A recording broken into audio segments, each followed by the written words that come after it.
Welcome back, everyone. Ready to dive deep into A Return to Love by Marianne Williamson. This one's special, really gets you thinking about A Course in Miracles and that whole idea of living a life based on love, not fear. It's amazing how Williamson takes these big spiritual ideas and makes them so personal. She talks about her own struggles, relationships, self-sabotage, even what she calls a nervous breakdown that actually helped her grow spiritually. Right.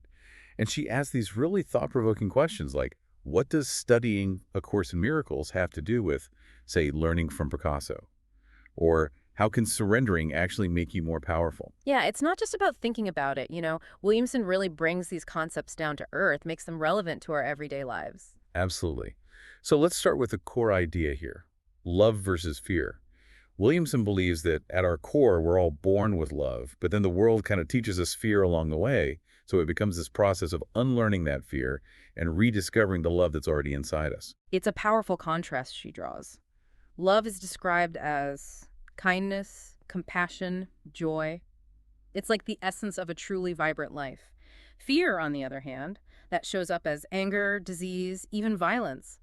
These are the things that bring us suffering.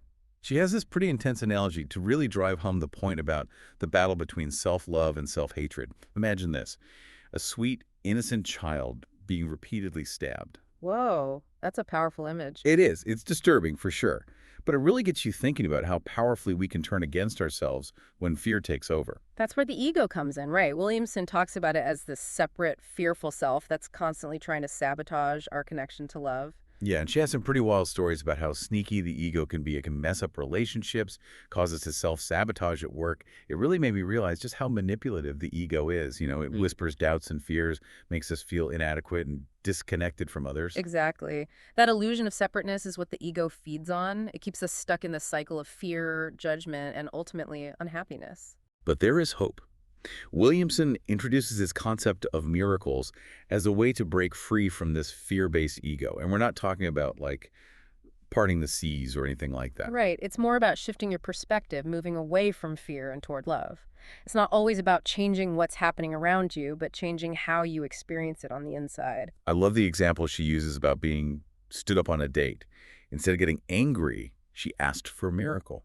Now, the guy didn't magically appear with flowers, but it did change her focus. That's interesting. So how did that shift in perspective actually change her actions? Well, instead of dwelling on the rejection, she saw it as an opportunity for growth. It helped her let go of the need to blame or control the situation. I see. So miracles aren't about these magical fixes. They're about addressing the root cause of suffering, which is often within us. Exactly. Williamson also emphasizes forgiveness as a key part of experiencing miracles. She even shares an exercise from the course workbook. The past is over. It can touch me not. Wow, that's powerful. It makes you realize the past only has power over us if we let it. Right. By letting go of those old hurts and resentments, whether they're toward others or ourselves, we free up so much energy to embrace the present moment. That can be tough, though, especially when you've been deeply hurt. It is. She encourages us to kind of give the past to a higher power, not to erase it, but to heal it and gain a new perspective. Clinging to those past hurts only keeps us stuck in that cycle of suffering. It's about accepting that the past is over, that it can't hurt us unless we allow it to. Then we can start to live in a more peaceful, empowered way. Now, let's talk about relationships. Williamson says they're like mirrors, reflecting back our own patterns and beliefs. She sees them as these amazing opportunities for spiritual growth. It makes you think, right? The people we're drawn to, the conflicts that arise, they're all offering us valuable lessons about ourselves and our relationship with love. She tells this story about encouraging her boyfriend to call his upset ex-girlfriend, even though it made her uncomfortable at first. It shows how choosing love over possessiveness can lead to deeper connection and understanding. That's a great example of how supporting another person's healing, even when it feels counterintuitive, actually benefits us too. Absolutely. It expands our capacity for love and understanding. So what about this idea of spiritual awakening and transformation? Williamson believes we're all miracle workers with a mission to heal the world through love. It's like we're part of this spiritual underground movement, quietly working to shift global consciousness towards love and healing. She's suggesting that the world's biggest problems, things like poverty, war, violence, they all stem from a lack of love. So our individual transformations, even the small ones, they contribute to this collective shift toward a more loving and peaceful world. It really is a powerful thought, isn't it? Like, we're not just here to live our own separate lives, but to be part of something much bigger. And that love is the key to creating a better world. But how do we actually tap into that power, especially when the world feels so chaotic and driven by fear? Williamson talks about this idea of surrender as a path to personal power, which sounds kind of backwards, doesn't it? It does. But she's saying that when we let go of the ego's need for control, that's when we actually become more powerful. Okay, so how does that work? It's about understanding the difference between surrender and just giving up, right? Resignation is like throwing in the towel. But surrender, the way Williamson describes it, is consciously choosing to align with a power greater than ourselves, a power that knows better than our limited ego. I think I'm starting to get it. So it's not about being passive. Not at all. It's about recognizing that we don't have to do it all alone, that we can tap into this greater power for support and guidance, especially when we're feeling stuck. She uses that analogy of a magnet attracting iron filings. So instead of forcing things to happen through sheer willpower, we become more like magnets, drawing in what we desire by aligning with the energy of love. Yeah. And she connects this to the idea of feminine consciousness, which operates through attraction rather than force. It's about cultivating inner peace and allowing things to unfold naturally. Okay, that makes sense. Yeah. But what about when we're dealing with those tough emotions like anger, jealousy, resentment? Yeah. We can't just magically, flip a switch and become all loving and forgiving all the time. Right. It takes work. And for Williamson, it starts with honesty. We need to be willing to acknowledge those feelings, even the messy ones, without judgment. She says, pretending we're not angry when we are is just denial. Instead, we need to acknowledge it and then ask for guidance. She even suggests writing a letter to the emotion itself, whether it's anger, fear, or resentment. It's a way to express those feelings without directing them at someone else. That's like bringing those hidden emotions out into the open so they can be healed. Exactly. And Williamson believes that ultimately all negative emotions come from fear. So if we can get to the root of that fear, we can start to break free from its grip. So it's about transforming our emotions, not suppressing them. Right. And that's where asking for help comes in. Not from other people necessarily, but from a higher power. I see. It's like realizing we don't have to go it alone. Exactly. Williamson also talks a lot about relationships as this key area for spiritual growth. Oh, yeah. And she doesn't shy away from the challenges they bring, She sees relationships as these opportunities to learn about ourselves and to practice things like forgiveness, compassion, and understanding. And she has some really insightful advice on dealing with relationship issues, like communicating honestly and respectfully instead of expecting our partners to read our minds, and the power of forgiveness, letting go of past hurts. Which isn't about, condoning bad behavior. It's about freeing yourself from the resentment that keeps you stuck. Right. And she challenges some of those common assumptions we have about romantic relationships. Like, instead of asking, why can't men commit? Maybe the question should be, why are we armored against commitment? It's about realizing that our own fears and defenses might be what's holding us back from the deep connection we crave. It's about taking responsibility for our own happiness, not expecting someone else to fix us or complete us. Exactly. And supporting our partner's growth, even if it means letting go of the need to control the relationship. Remember that story about her encouraging her boyfriend to call his upset ex-girlfriend? Oh, yeah. Even though it made her uncomfortable. It's such a powerful example of choosing love over possessiveness, recognizing that our partner's happiness is our happiness too. And that supporting their growth can deepen intimacy and trust. Now, Williamson also has this unique perspective on creativity and work as part of our spiritual journey. She says we're all meant to shine in our own way, to express our talents and gifts in service to the world. Right. And she makes a distinction between, grandeur and grandiosity. Oh, that's interesting. What's the difference? So grandeur is about expressing your true self without ego or needing to be the center of attention. It's letting your light shine naturally. But grandiosity, that's about seeking validation from others, trying to be special rather than just real. She tells this funny story about a little girl showing her teacher a picture of a purple tree.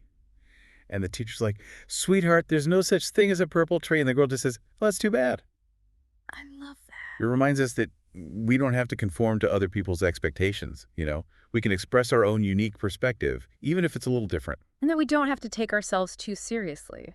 Williamson is great at that. She's got a great sense of humor. She shares her own, missteps and awkward moments, reminding us that it's okay to be human, flaws and all. Exactly. And she challenges this idea that we need to have it all figured out before we can start pursuing our passions. Hmm. It's like, just sing out. Even if you don't think you're a great singer, do what you love, not for the accolades, but for the pure joy of it. She even talks about how people don't have hobbies as much these days because we're afraid to do anything we're not, fabulous at. But true fulfillment, that comes from doing things that bring you joy, whether you're an expert or not. And she's got such an empowering message about the power of our minds to shape our reality. Yeah. It's about focusing on what we want, not what we fear, and the power of affirmations, visualizing what we want to create. But at the same time, not trying to micromanage the universe. Right. We're not in total control. Exactly. It's more about aligning with our deepest desires and trusting that a greater power will guide us. She has this funny story about asking for guidance on what to do with her life. And the message she got back was, "Marianne, you're a spoiled brat." It's a reminder that sometimes the universe has a way of humbling us, reminding us we don't have all the answers, But also that we're okay just as we are, perfectly imperfect. and that God's will for us is ultimately our happiness. She also has this really interesting perspective on money and success. Like, the pursuit of wealth isn't inherently wrong, but it becomes a problem when it's driven by fear and scarcity rather than love and service. It's about realizing that money is a tool, and it can be used for good or bad. True success isn't about how much wealth you have, but how much love you express and how much good you do in the world. And she challenges this idea that we need to suffer to be spiritual. True spirituality, she says, is about embracing joy and abundance, both for ourselves and others. We're all deserving of love, happiness, and fulfillment. And by aligning with love, we can create a world where everyone has the opportunity to thrive. One of the big themes in the book is this idea that we're not separate from each other or from a higher power. It's that sense of interconnectedness that she says is the foundation for true peace and happiness. Yeah, it's a profound idea that we're all part of this web of life, and our actions and choices have ripple effects far beyond ourselves. She uses this image of a child cuddling rabbits to illustrate the point. It's about recognizing that inherent goodness and innocence in all beings and extending that love and compassion to everyone no matter what. And she ties that interconnectedness to the idea of service, right? Yeah. That we're all called to use our unique gifts to make a positive difference. Exactly. She talks about shifting from a sales mentality to a service mentality, both in our personal lives and our work. It's about giving, not just getting. Because true fulfillment comes from contributing to something bigger than ourselves. She also talks about the challenges of living in a world that often seems driven by fear, greed, and violence. She acknowledges that darkness, but she also emphasizes the power of love to overcome it. It's about recognizing that even in the midst of suffering, there's always the potential for healing and transformation. She even suggests that sometimes illness can be like a wake-up call, a reminder to connect with our spiritual core, to live more authentically. And that even in the face of difficult experiences, we can choose love, forgiveness, and compassion. And that helps to create a more peaceful world. She also talks about taking care of our bodies as temples of the Holy Spirit. It's not about being perfect, but treating our bodies with respect. And seeing beauty and pleasure as expressions of love. It's about finding balance. Okay, so we've covered a lot of ground here. Love versus fear, the ego, forgiveness, relationships, spiritual awakening, the importance of service. It's a lot to take in. Williamson really brings together these personal stories, spiritual insights, and practical advice to create this really compelling guide to transformation, both personal and global. But there's one more piece we need to explore, something really profound. What's that? Death. And the possibility of reincarnation. Williamson approaches these topics with her signature blend of spiritual wisdom and personal reflection. It's so interesting how she kind of flips the script on death. We tend to think of it as the end, full stop. But she draws on the Course in Miracles and talks about death as this transition, like life goes on, just in a different form. It really shifts the whole perspective. We start to see ourselves as these eternal souls, not just these physical bodies, and suddenly, death doesn't seem so final. Exactly. She even suggests that, well, maybe birth isn't really the beginning. It's more like continuing this journey that's always been going on and always will. It really makes you rethink, like, everything you thought you knew about life and death. And then she brings in reincarnation, not as something you have to believe, but as a possibility to consider. Right. It's that open-mindedness she encourages, trusting in something bigger than ourselves. It all comes back to that idea that we're part of something so much greater than just our individual lives. But she doesn't want us getting lost in some far-off future either. Living fully in the present moment, that's key. She even says heaven isn't some place we go to after we die. It's a state of consciousness that we can access right now. Oh, I like that. So what are those like heavenly moments? What does that look like? Think about those times when you feel completely at peace, you know. Pure joy, deep connection, no fear, no judgment, none of that ego stuff. Yeah, I can see that. It's like you get a glimpse of your true nature. Exactly. And Williamson believes those moments, those little flashes of bliss, they happen more often than we realize. Especially in those moments of deep connection with others, whether it's romantic or not. You realize that love isn't something we find out there, it's something that comes from within. So after all this, after this deep dive into a return to love, what stands out to you the most? What will you take away from all these powerful ideas? For me, it's that message of hope and empowerment. She reminds us that we're not just victims of our circumstances. We have the power to create our own reality, to choose love over fear, forgiveness over resentment. It's like she's calling us to step into our roles as miracle workers, recognizing that capacity for love and healing within each of us, to use our unique gifts to make the world a better place. She really gives us a lot to think about. Remember that analogy she uses, the one about humans being like vases?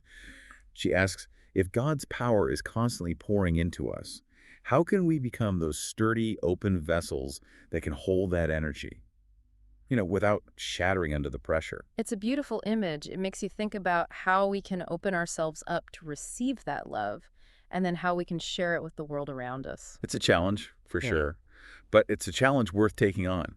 So to everyone listening, we encourage you to really reflect on everything we've explored here. Yeah. How can you bring these ideas of love, forgiveness, and surrender into your own life?